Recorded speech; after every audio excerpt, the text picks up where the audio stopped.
ছাত্র জনতার রক্তের উপর দিয়ে 17 বছর আপনি বাংলাদেশে ঢুকতে পারেন নাই।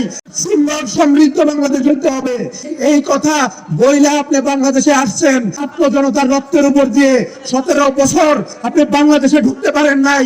মানবিক কারণে আমরা আপনার প্রতি শ্রদ্ধাশীল, সহানুভূতিশীল, কারণ আপনিও জুলুমের শিকার হয়েছেন।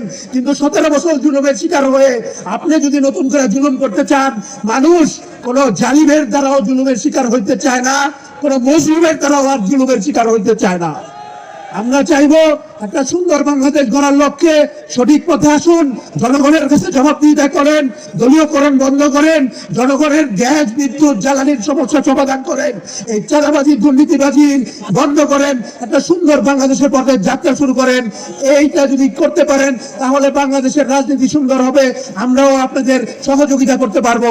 আর যদি না করেন আমরা রাজপথে দাঁড়াবো, আমরা আবার রাজপথে দাঁড়াবো, আমরা চাঁদাবাজদের প্রতিহত করব।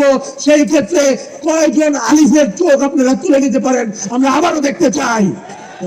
ইনশাআল্লাহ একটা সুন্দর বাংলাদেশের যাত্রায় আপনারা সবাই আমাদের সাথে থাকবেন এই আশাবাদ ব্যক্ত করে আপনাদের সবাইকে